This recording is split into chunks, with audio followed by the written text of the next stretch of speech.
Para po sa farmhouse na to mga ka-viewers, meron po itong laki na 50 square meters. Ayan po yung other side mga ka-viewers. So. Guys, bali dito naman, meron po ditong bathroom. So gaya po ng nakikita ninyo mga ka-viewers, ayun po yung tiles. So no hidden charges po ba sir? Hello mga ka-viewers, kamusta po kayo ngayon? Nagbabalik po ako para update kayo sa another vlog.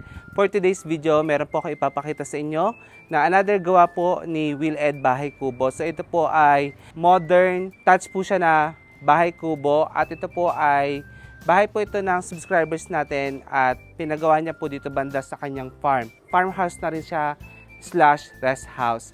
Ngayon po itutur ko po kayo dito para makakuha po kayo ng ideya kung plano niyo po magpagawa ng sarili ninyong farmhouse. So tara, mag-turn na po tayo dito. So, let's go. Para po sa farmhouse na to mga ka-viewers, meron po itong laki na 50 square meters.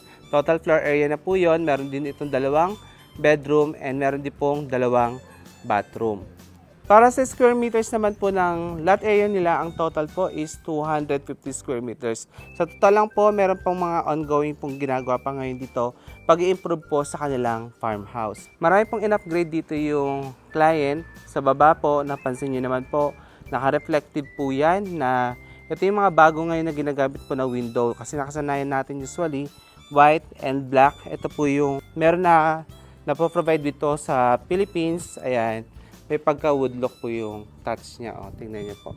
Tapos, reflective po yung pinaka-glass. Tapos, yung mga column po, ayan, wood look po din yung nilagay po para po, syempre, magmukha po talaga na bahay kubo yung dating po ng bahay. Then, ito naman po yung sa side view. So, dito po, meron ng screen sa labas. And, ito, another glass. Dito po, meron pong exit door na screen door. Ayan. Tapos po sa second floor ay bamboo na matandang bamboo po ang ginamit para sa wall. And nilagyan din po ito sa gitna po ng insulation foam para po pag uulan, hindi po papasok at pag mainit naman po, hindi po ganun kainit sa loob po ng bahay. So again, sa middle po niyan, meron pong insulation foam. Naka triple roofing po yan, ceiling, insulation foam, and yung pinaka roof po. Pagpasensya nyo na po kung medyo magulo pa po sa likod kasi marami pa pong inaayos kasi ongoing po yung pag-i-improve po dito sa modern bahay kubo po na ito. Ayan po yung itsura ng back view. Then ito naman po yung itsura sa other side po.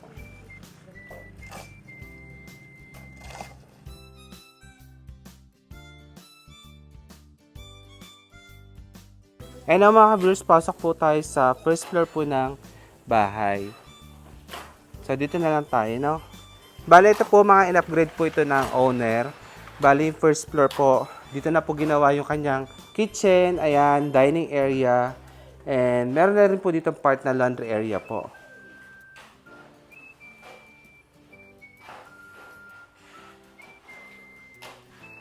Ayan.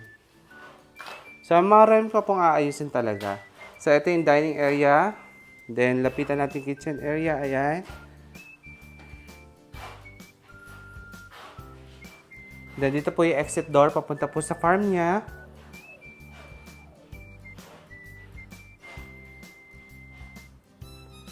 Dito po naka-tiles po ito na glossy po na 60 by 60. Guys, bali dito naman, meron po ditong bathroom, common bathroom. Ayan. So, meron na tong heater guys, sa kompleto na yan, oh. Then, HCG po yung mga ginamit po na toilet bowl sa po sink.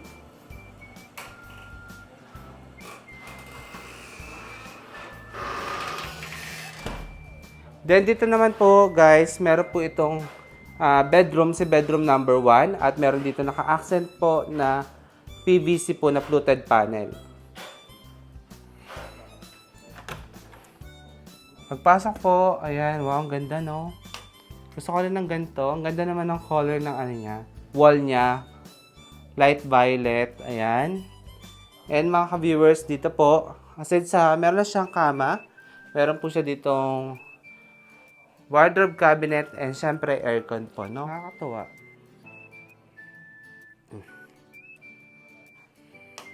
Change lang po tayo ng nung area po ng kanyang modern bahay kubo. So again, yun po yung dining. Dito po punta yung kitchen. And meron po siya dito mga huge na sliding door going outside po ng bahay. Ayan. Yung ceiling po naka-cob light na din yan. Then dito naman po located yung stairs going po sa second floor. So mga ka-viewers, bago tayo umakyat sa second floor, ito po yung itsura ng stairs. So ang ginamit po dito is good lumber. And syempre ito po ay wood plank. Ayan. Dito po ako napapansin nyo sa part na ito, meron pong PVC plus yung bamboo po na naka-varnish na po yan. So tara, akyat po tayo sa second floor. So gaya po ng nakikita ninyo mga ka-viewers, ayun po yung tiles. Ang ginamit po dun is 40 by 40 na matte finish. And ito po yung details ng hagdanan, yung top view niya. Ayan. So dito po, ito po yung design po na napili ng client. So naka-varnish na po yan. And kay Will Ed po, ina-assure po na matatanda po yung bamboo na nilalagay para sa wall. Kasi may advantage po yun. Mas matibay po pag pumatanda po yung bamboo na nilagay. So meron din po ditong window. Yan, na reflective. Then analog po yung pinaka-brace. Tapos syempre kasama na po sa package, ito po nakikita ninyo mga drop light. And syempre, ito po ay gawa din po sa rattan. Kasi nga po, para po mas maganda. Pag ganyan po yung ginamit sa kubo, very native po. Dito po mga ka-viewers, ayan, meron na po dito na ilagay po na switch para po sa mga ilaw. So, pin lights po ang nilagay po para sa center light plus ito po mga drop light na pinakita ko sa inyo. Ito po kasama na po sa package yung mesa, saka po yung chair. Ito po, renovate na po yan ng owner. Bale po sa flooring, ginamit po dito ay vinyl po. Ayan. Alam nyo mga viewers, kung magkakaroon lang din ako ng farm, gusto ko po magkaroon ng ganito kasi nakaka-relax. Actually, mahangin po sa area, presko. And ang sarap po din ng ganitong feeling pag meron kang ganitong rest house. Tapos, ayan, makikita mo yung mga alaga mong isda and mga taniman mo ng gulay. Diba? Saka, ayun, napakaganda po ng gawa po talaga ng Will Ed Bahay Kubo, Pulido. And, ayun po, kung ano po yung napag-usapan ng kliyente, pinaprovide po nila. Kumbaga, napakadali lang po nila kausap. Para naman po sa main entrance sa second floor, tinerno din po yan sa window. Gaya po nito, ang nilagay po is sliding door po na reflective po. So, dito po, meron dyang stepan na yan. Tapos, pasok po tayo sa loob. So, pagpasok po mga ka-viewers, nakabili na po yung client ng mga gamit din. Actually, nakatira na po siya dito. Ito po yung itsura ng loob. Oh. High ceiling po yan. And maluwag po yung sala. Tapos, syempre, nagpalagay na po yung owner ng aircon din, saka blinds. And, syempre, meron po siya ditong wardrobe cabinet.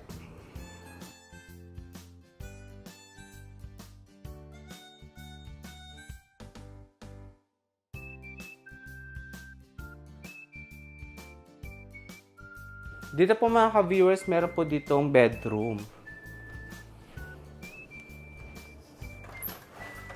Ayan.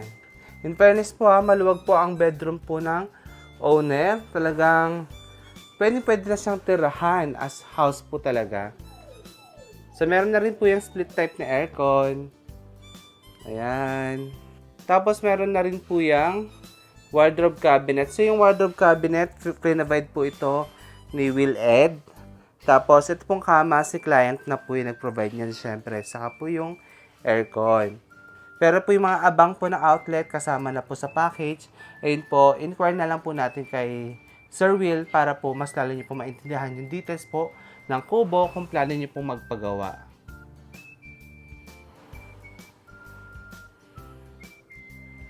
Then dito naman po mga ka-viewers, meron po dito bathroom. So dito po sa bathroom, meron po mga in-upgrade yung owner. And syempre ito po, malaki po talaga siya sa personal. Merong shower area dito. Then, yung pinaka-toilet bowl, sink, ayan po. And ang ganda po ng tiles na ginamit dito, no? Combination po siya ng gray, gloss, saka matte finish po na tiles.